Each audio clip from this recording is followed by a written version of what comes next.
Guess we got a new green screen. Ha ha. Probably last a month. Many of you watching this have never heard of or seen First Berserker Khazan before the release of the game or even the first trailer was announced. To me, this was brand news. I never heard of the game, and then all of a sudden it was on my YouTube feed. People were saying it's the greatest thing since sliced bread, getting nothing but positive feedback from a game that I feel like grew very organically overnight. I was dying to know where the hype was coming from, especially because this was a Souls-like game. I did some research in the game before buying it and found out that it wasn't that different from games like Elden Ring or Bloodborne or even a Sekiro. Obviously not from the same company, but the trademark mechanisms of a Souls-like game were definitely baked into this one. And I like that because I feel like the meta of Souls-like games has really gotten bigger with games like Lies of P and now this. And I think there's room for us to explore how much more we can really do with this genre, not just relying on one company to make all of them. Now, I don't have the best track record with Souls-like games. I beat Bloodborne, got 45% into Sekiro before having a panic attack and never playing again. And I couldn't get past that stupid foreskin texture duo twin combo near the end of Elden Ring. I can't remember the name of the boss. I'll probably edit in post here. But that game made me quit. I mean, that boss made me quit. And I just hate them so much. Despite my rant and lack of completion for Sekiro, I don't hate these games and feel like they've really inspired a really core dedicated fan group and developers who want to capture the same magic as a Bloodborne or, Demon Souls. That being said, though, as difficult as these games are, I do feel like lately, from my POV, FromSoftware games have been struggling with the balance between style in their game mechanics and difficulty. I know a lot of fans won't agree with me because a lot of people do love the non-hand-holding difficulty of these games, but at times I do feel it to be a little bit frustrating and a little bit ridiculously impossible for someone to pick up because it is such a high barrier of entry for newcomers. Look at people like Khazan. And this will be the longest I've ever played a game straight. We're gonna lock in, we're gonna do what we gotta do. Someone who definitely didn't have any Souls-like experiences before playing Elden Ring, and look how hard it was for him to really master the slippery slope that is the steepness of difficulty that is just the beginning of Elden Ring. And before you start killing me in the comments, oh my god, Simon, you just hate difficulty in games because you want everything to be like Kirby and Zelda, and you want everything to be so neat and linear, and you're from the Gen Z, the generation that doesn't like hard work, Petersonian. I'm not here on a soapbox advocating for lower difficulty, and I'm not here also to praise the shitty game journalists who can't even get past the first tutorial level of Cuphead and call it a very difficult game when they can't even master basic concepts of jumping and dashing from Mega Man X. I just think we need to have a discussion on how to teach players how to master difficulty in these games through clever level design and through subtle game mechanics. Instead of throwing me into ridiculously hard bosses and enemies off rip like an Elden Ring or a Sekiro, I think that the level design should kind of linearly or somewhat linearly teach you different environments, different enemy types, and progression of combat through clever, mechanics that are taught not in your face, like hit X to do this and hit square to do this, but instead through more natural learning models or development models of a player's experience with the game. I think games like Mega Man X, which have been praised so many times by people like Ego Raptor, or games even like Breath of the Wild, do a really good job of teaching players by showing, not telling. You have an environment that speaks a lot to how to actually experience a game instead of someone having to just master something either by memorizing patterns and mashing buttons, which I feel like I have to do a lot in FromSoftware games, or just, like I said earlier, have on-screen tutorials, which no one really likes. Let's be honest, who actually wants that? First Berserker is a game from the Dungeon and Fighter series. Please don't even ask me to look into or explain the lore behind said series. I looked into the series for like maybe 5 minutes, and there's some, side 2D arcade fight games, Street Fighter-esque kind of inspired looking games that they've made. But outside that, I really don't know anything much about them. And I'm not here to explain either the lore or the plot of First Berserker, even though it looks pretty cool, and I think it's a pretty cool story. that's not what we're here to talk about. So if you want to look into that, by all means, feel free to do that. That being said, this Dungeon and Fighter series game was made by publisher Nexon, and developer Neopol, and this is their first attempt at a Souls-like game. And I think for a first attempt, it is insane how well they've done. I think this really feels like a adjacent or spin-off Souls-like game that has the same bedrock and foundation you see in those games, except with its own twist and different mechanics. This game is definitely not as difficult as other FromSoftware games, even though it can be difficult at times. I do feel like I have died a handful, maybe even more times in the first hour easily. Once again, I'm not the same as all of you. You guys probably all cleared it early, but I do feel like it definitely has some difficulty to it, just not as difficult as the other ones. And I'm not here to praise that lower difficulty. Instead, I kind of want to praise these 3 different things I think First Berserker does really well. So well, in fact, that I think I'm having more fun with this game and enjoy this game even more than FromSoftware games like Elden Ring, Bloodborne, and Sekiro, which I know is blasphemy. I'm going to hear in the comments.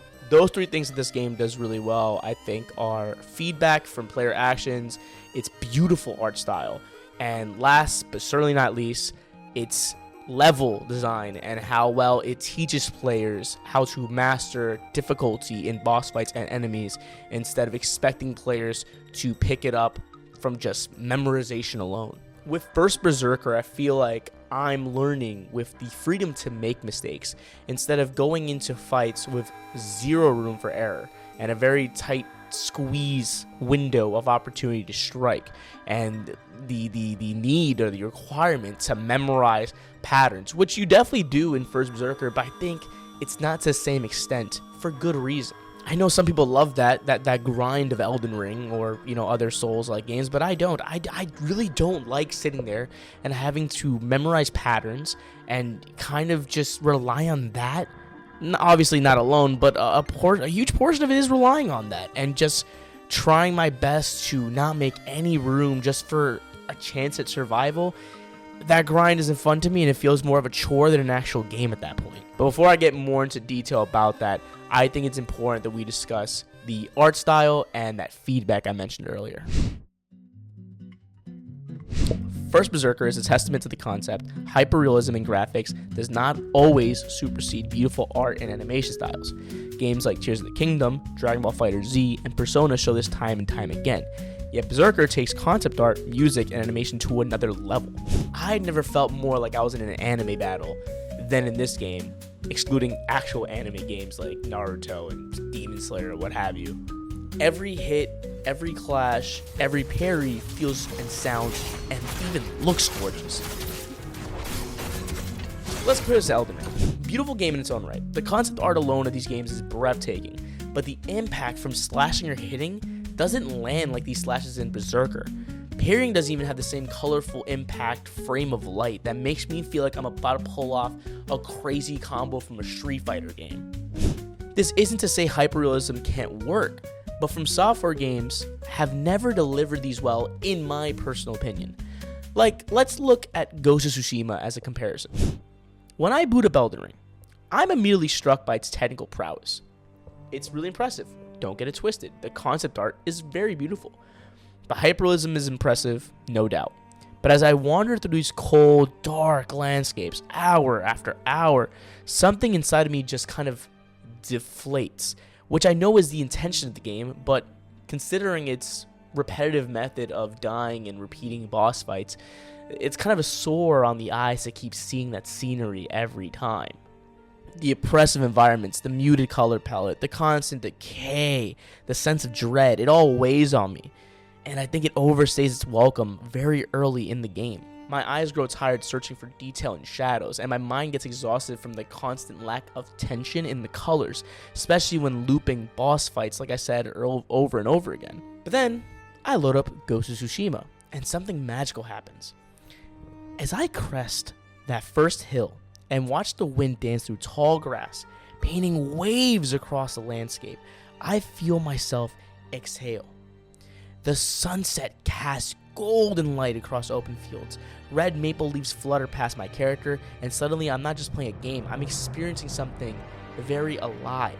The vibrant colors, the dynamic natural elements, the way light plays across the environment, it all speaks to something primal, that craves connection with the natural world. I know Berserker isn't as naturally real as Ghost of Tsushima, but the same emotions live in their animations. It's strange how two technically beautiful games can affect me so dramatically different. I think it's for this same reason that sometimes when you have live action versions of shows that are animation based, like cartoons or animes, it doesn't land. It doesn't really have the same impact as the creative freedom you see when artists stretch the imagination of what a character can do, or what a scene can do, or what an environment looks like. And it's this kind of same effect that I see well done in First Berserker. I feel like because it's more of an animated, I guess you would call it cel-shaded kind of palette-looking design, you have more freedom to kind of stretch the exaggeration of hits. You know, in Elden Ring, you definitely have something that's unnatural. There are definitely moments where it seems like an unnatural effect happens when you hit or a massive impact. But it feels like for me in First Berserker, every step, every move, every hit feels like there's real weight behind it. It feels like I'm actually doing something. Okay, so now let's switch gears to that feedback and gameplay I mentioned earlier. As mentioned, First Berserker does not feel as hard as Elden Ring, and that's fine because the game serves to be more linear in nature and thus a better teacher of how to grow as a player. Levels are designed early to introduce you to a variety of enemies in controlled environments, where mistakes may happen, but they are hardly ever lethal mistakes, saving said ones for boss fights. What makes this game stand out from the other Souls-like games is what I mentioned over and over again, its approach to player progress. Take, for example, what happens when you die during boss fights. Your Lacrima, this game's equivalent to Elden Ring's runes, gets drops outside the boss arena for easy retrieval, and you can even earn additional Lacrima based on how much damage you dealt to the boss. This clever design choice creates a sense of progression even through failure. You're always moving forward, you're always improving. This combat also serves windows of opportunities to dodge, parry, and attack that are not airtight or not really frame specific or perfect, that allow players to experiment early on with how they want to approach enemies, especially with this arsenal of tools you have between the dual blades and spear and long buster looking sword. I think this combat beautifully mixes kind of the fast-paced action you see in a game like God of War with something more hardcore like an Elden Ring. The feedback hits in this game. Dodges, defense, anything. It smacks whenever you get something right, and it feels truly rewarding. Kind of like the neurons in my little monkey brain going off whenever I get a sweet treat for doing something really good. This parry-oriented combat in the game offers this juicy feedback when catching every swing or every movement of a combo you've learned through your skill tree, before you end up responding with this full breath of stamina that you've earned through doing wise actions like preserving it and defending very well. I never liked how bosses in Elden Ring rarely ever flinch unless staggered.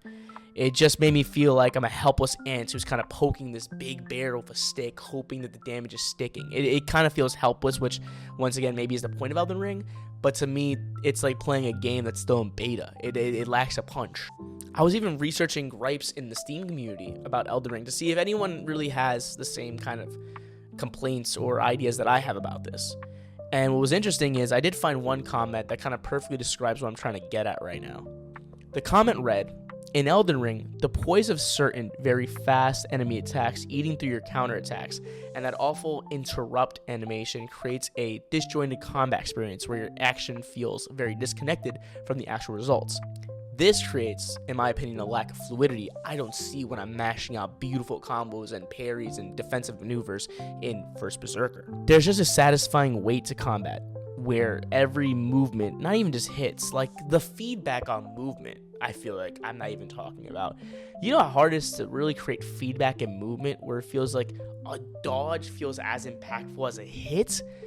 I mean, that's just beautiful, I think, in how they actually were able to put weight behind that in a game that really had no real hype around it like the games that established this formula from the start. Even when the difficulty ramps up in this game, I feel like First Berserker does something I've always admired about Sekiro. A PC Gamer review of the game mentions it best. Just like Sekiro, the game pits you against bosses that force you to engage with its systems, rather than letting you brute force your way through. Sean Martin, the author of the article, says this in reference to the Lady Butterfly boss in Sekiro, which, for him, I was trundling through the game like I was playing Dark Souls. Then I hit the Lady Butterfly boss, and suddenly there was no room for doubt. If I don't properly learn these combat mechanics, I wasn't going any further. This same exact concept is done in most boss fights I've seen in First Berserker. Like again, take that fight with the Phantom Blade I mentioned earlier. That's, I think, maybe in the first or second chapter of the game. In this boss fight, you're progressively, through that scenery change, you're tested to see how well you adapt and use your combat abilities or skills that you've learned through perfect parrying or perfect time dodges, or even something maybe you picked up on the skill tree on the way that really showcases your ability to learn and progress with the game. Where Elden Ring often feels punishing about teaching, like how I felt fighting Margit the Fell Omen, the first boss in that game, the Phantom Blade fight serves as the first significant skill check that forces you to actually apply all the combat techniques you've learned so far. It doesn't just throw you into the meat grinder, it's designed to test your understanding of the game's systems. Also, I don't know how I've mentioned this yet, but what I think what truly sets apart this game from the other games I've mentioned in this video so far is that visible stamina system. Unlike Elden Ring, where bosses typically have unlimited stamina, there is a visible limit to how much they can move in this game. You can actively deplete this bar through perfect blocks and counterattacks and movements that create a genuine back and forth with you and that boss, as I mentioned earlier. This makes it so that your creative defensive skills actually impact the offensive capabilities of your boss fight, which is very rewarding in itself, because it doesn't feel like you're just hacking away and dodging. You have the same urgency and the same ability or the same strength as your enemy. It's not you facing this monumental mountain, it's you facing someone that they feel like, oh shit, if I don't play right, I can also get killed just as easily. It feels like you are an equal grounding with somebody that honestly seems like you shouldn't be, but in a good way. Like I said, man, the art style, the feedback, the different weapons, the boss fight choreography, the system of progression, there's so much that's just well done with this game. It just feels like this is a remarkable entry for beginners who want to learn what it's like to master or get better at a Souls-like game. While Elden Ring and FromSoftware games often embrace the philosophy that players must suffer to learn, this game understands that teaching can be challenging without being punitive. This game respects your time, which I appreciate so much. It does this by placing checkpoints strategically. It rewards your partial progress during boss fights, and provides combat feedback that actually feels good. The approach to difficulty isn't about dumbing down the genre, it's about smart design that wants you to improve, that makes me want to feel like I'm gaining some level of progression with my gameplay, with the hours I'm putting in every day. In the end, First Berserker doesn't just succeed as a Souls-like game. I know I keep calling it that, but maybe we shouldn't be boxing like that.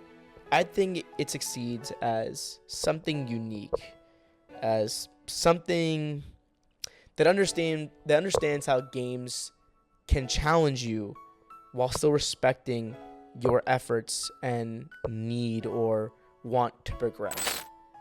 I feel like I'm at an age now, I'm not going to say my age on camera, but I'm at an age now where I don't have that much time in the day to just sit down and just game as much as I did when I was a kid. And because of that, I don't like the idea that I put in an hour or I put in 2 hours, maybe let's say on a good day after work, and feel like I haven't made progress. That's what I feel like when I played Elden Ring. That's what I feel like when I played Sekiro. But with this, I feel like I'm learning, I'm moving, and I feel like the feedback is there to remind me of that. So, shout out First Berserker. Check it out when you can. Thanks for watching this kind of rant about game design, or, an amateur's POV of game design. I just really like this game.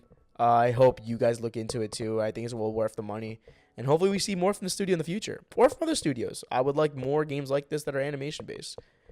Low-key, between you and me, this would never happen, but Zelda in this style, yeah, that'd be sick. Anyway, this is Simon from the Panic Brothers. Appreciate you guys checking in as always, and I'll see you guys later. Bye.